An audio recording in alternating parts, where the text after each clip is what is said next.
What's going on, guys? It's Jimmy here with your $1,400 third stimulus check update. In this video, we got a lot of details for you. We're going to hear directly from the White House Press Secretary Jen Psaki's press conference today. A lot of new details directly from her, aka the White House, on the third stimulus check, the third stimulus package, and a little bit of details on the new vaccination details coming out, as well as the impeachment trial of former President Donald Trump that is going on right now. If you're new to the channel, make sure to subscribe down below so you don't miss out on new videos on the third stimulus check and the other buckets of money you can claim from the third stimulus check package. And smash the like button for us. It really helps out our channel. All right, here we go, directly to the White House. Thank you all for your flexibility. I know we moved the briefing up a little bit today. At 1 p.m., the president will deliver remarks on the administration's response to the coup in Burma, which I think that guidance just went out, but just so you all are aware.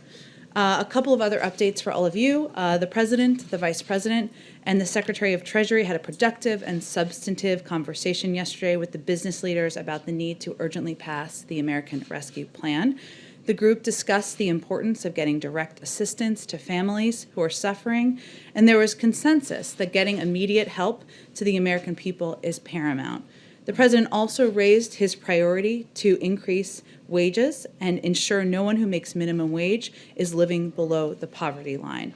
The business leaders shared the experiences of their own workforces and discussed the challenges their employees and customer base face to overcome the economic crisis caused by the pandemic.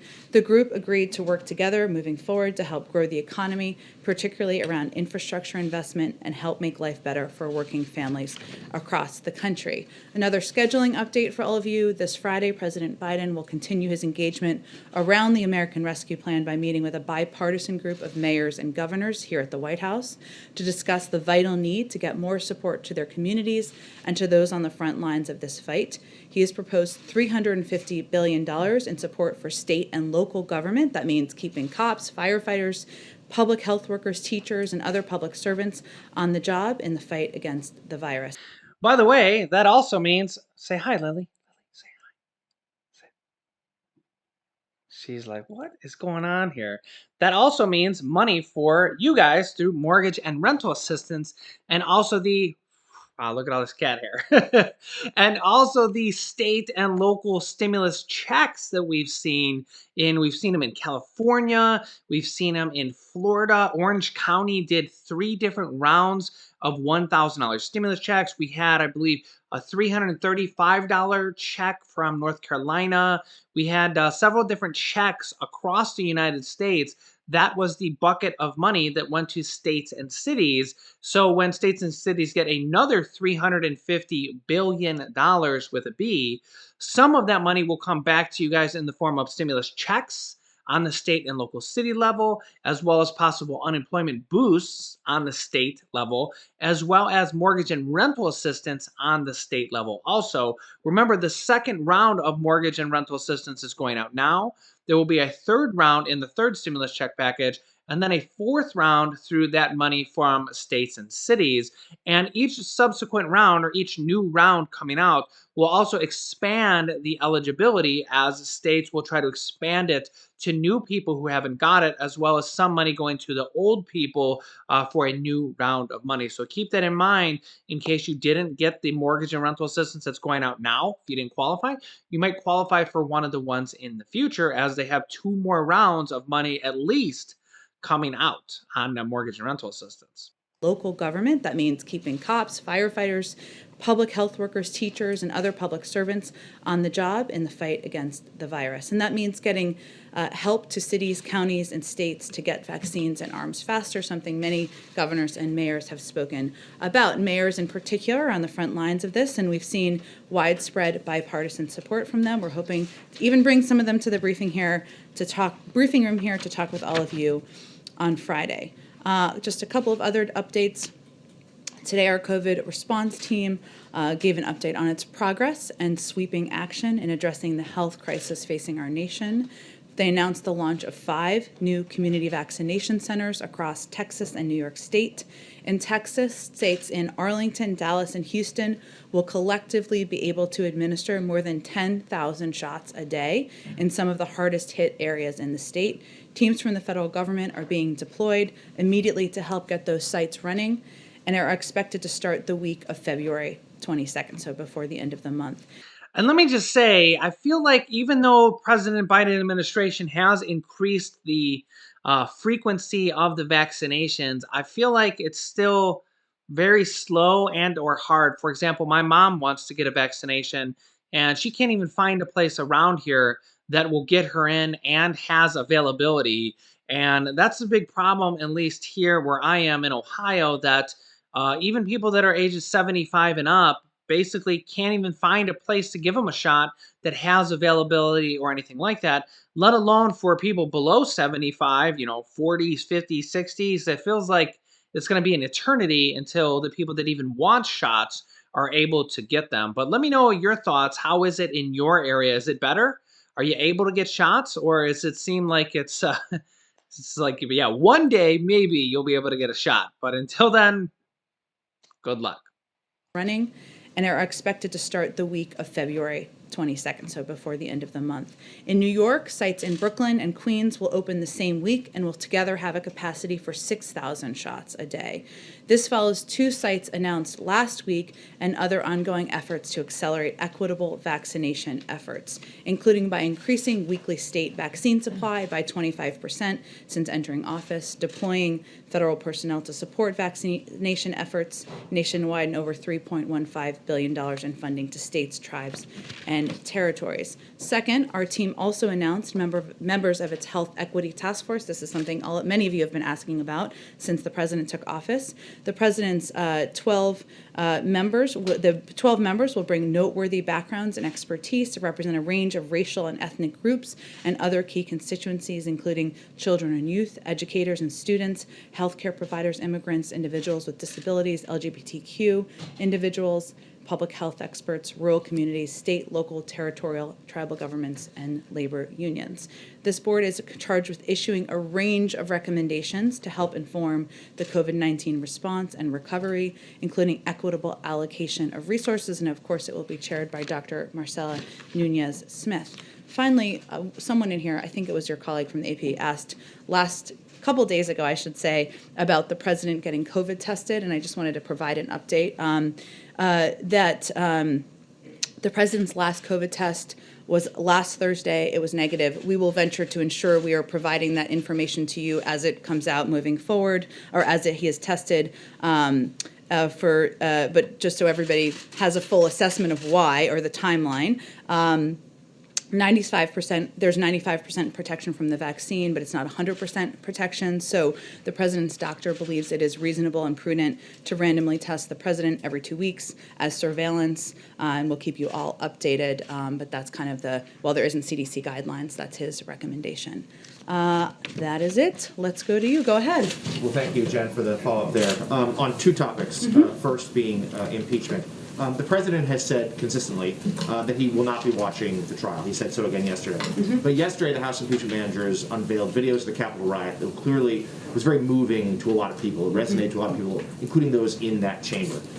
Is the president really not going to participate at all in this historic experience, this national moment? Does he have nothing he wants to add to those who may have been impacted by what they saw yesterday as part of this trial? Well, it may seem like some time ago, but the president has spoken repeatedly to the events of January 6th.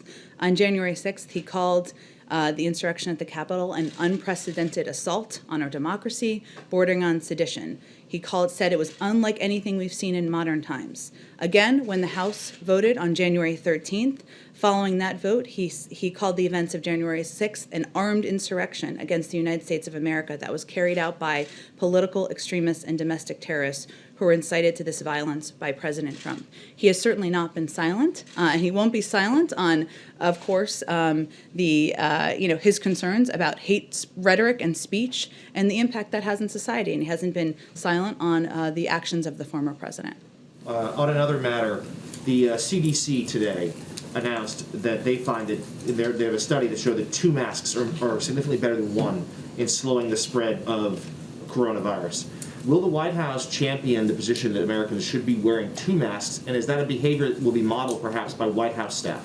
Well, I've learned a lot about this myself, the issue of studies versus recommendations or specific guidelines, I should say. So this was a study which was a reflection of the importance of well-fitting masks, something that many of our health and medical experts have talked about. It doesn't actually issue definitive guidance on 1 mask versus 2 masks. Obviously, if that's something they were to issue as official guidance, we listen to our health and medical experts. But the study does show that if a person has a loose-fitting mask, that they should consider options to improve that fit. And this includes nose wire, knotting the earlobes on your mask, wearing a cloth mask over a medical procedure or disposable mask, something we do here quite a bit. So the bottom line of that study is actually to improve the fit of the mask, and a second mask is one of several options to be able to do that. And then just to follow up, and then I'll hand off.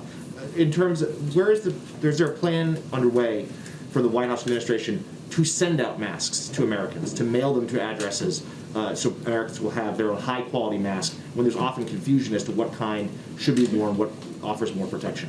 Sure. Well, one, the president uses every opportunity he has, as he did at the Super Bowl, not that he was there, but in the PSA, to make clear to the American people the safety of wearing masks, the impact of wearing masks. He said that it would save 50,000 lives, more than 50,000 lives, if Americans wore them for 100 days. There are a range of options under consideration on to how to ensure that people who need masks the most, people who need this type of protection the most, receive it, but no final decision has been made. What do you say to teachers who are nervous about going back into the classroom without being fully vaccinated? Well, we say to teachers, we want you to be able to go back to school and go back to school safely. And, the president is married to a teacher, Dr. Biden. He's known many thousands of teachers throughout his career. He listens to them. We all engage with a range of groups about their concerns, about what their objectives are. Most teachers will tell you they want to be in the classroom. And they want to be there with their students, especially of younger kids, and do that in-person learning. They want that too. They want to do it safely. We're waiting for the CDC guidelines.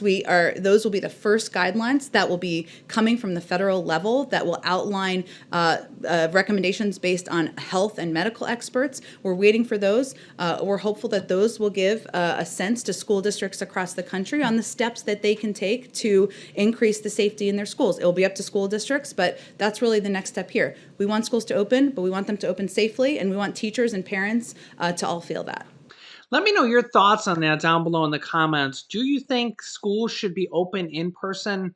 Our son Julian wouldn't be going into preschool until next year, but if he were going right now, I don't know if we would send him to preschool, because preschool is not really school, so it's not really required. But it is a scary thought because if he catches it, one, he's only 2 years old, or maybe by then 3 years old. And then if he does catch it, he could spread it to all of our family, grandmas and grandpas, my parents and her parents, like that. So, yeah, it's kind of a scary situation, at least in my eyes. Let me know your thoughts down below in the comments. If I could talk to you a little bit about the sales campaign that you've talked about to pass the COVID relief package, and the COVID vaccination effort. If you compare to the Obama administration when he was trying to sell the healthcare, Obamacare, Affordable Care Act, the president went around the country. Held very long, very involved town hall meetings. There's obviously COVID restrictions, but the President Biden seems willing to travel now. He will be going on his second trip on Air Force One next week. And so, why aren't you guys using that opportunity to at least, get out to the American people and sell the plan a little bit more aggressively? And he seems to be just staying here. And then second, on the vaccination, in a sort of related way, once the website was fully up for Obamacare, there was a massive multimedia campaign, TV ads. You worked with partners to sort of get out there into like underserved communities to get people to sign up. Where is the similar effort to get people vaccinated? There will be a similar effort. We've only been here 3 weeks. It takes some time to get a paid media campaign off the ground. We want to do that in an effective manner. We're not waiting or delaying. We obviously just announced the Equity Task Force today. All of these individuals are experts, represent different parts of the country and different communities in the country who are deeply impacted. We expect to have many of them out there communicating broadly. We've done dozens and dozens and dozens of interviews with senior administration officials, with cabinet officials to communicate about the American Rescue Plan. The president's been out talking about it nearly every day. So we have not held back from using the bully pulpit of the presidency to communicate with the American public. He will be out next week, as you mentioned, and I expect he will be out more in the weeks ahead to communicate effectively and directly with the American public. But a little different from the Affordable Care Act, what we're doing in part, it may be what's the components of what are in the plan, reopening schools, getting vaccines in arms, ensuring that Americans who don't have food have concerns about putting food on the table, have money to get through this period of time, is working. More than 70% of the public in almost every poll supports this package. So we are certainly out there. Everybody's focused on this every day, selling it, and the public seems to like what they're hearing, but our job is not done. We need to get it across the finish line. So the president will be traveling and others will be out there even more in the weeks ahead. You know, it's been over a month since the January 6th Capitol attack, and we have not received any kind of public briefing from the Capitol Police. A lot of people have raised concerns about that. Does President Biden want to see that kind of briefing? And also, on a similar note, what does he think about efforts from such as Congressman Jamal Bowman's to establish a congressional investigation or commission into the Capitol attack? We certainly leave the determination about whether there's a congressional investigation up to members of Congress. I've seen that proposal. Obviously, there are others who would need to support that to move it forward, and I know a number do. In terms of the timeline of a briefing from the Capitol Police, I would again refer to them on the timeline. We, of course, here in the federal government, there's an ongoing investigation, as you know, out of the Department of Justice, and I defer to them for any reports or updates from their end. So there you go, an update directly from White House Press Secretary Jen Psaki on stimulus, the impeachment, and the vaccines being ramped up. Let me know your thoughts down below in the comments. I will have a new stimulus update video for you guys at 10 a.m. Eastern Standard Time. Remember, new videos come out every day at 10 a.m., 3 p.m., 8 p.m., and 11 p.m. Eastern. It does not look like the notifications are going out for the 10 a.m. video, so you just got to remember 10 a.m. Eastern time. Just go on YouTube, and if you don't see the newest thumbnail there for a new video on your homepage, then type in It's Jimmy and go to our channel and select the newest video. I will keep you updated. Click the bell down below for notifications for 3 of the videos per day. Right now, it's the back 3, the last 3, but I will keep you updated on everything as it comes out. You can click this top video here to watch my newest stimulus check video next. And this video teaches you how to start your own business selling products on Amazon FBA. I have dozens of students that have replaced their 9-to-5 income selling products on Amazon, and I teach them how to do that. Click on one of those videos to watch them next. Thanks, guys, and I will see you in the next video.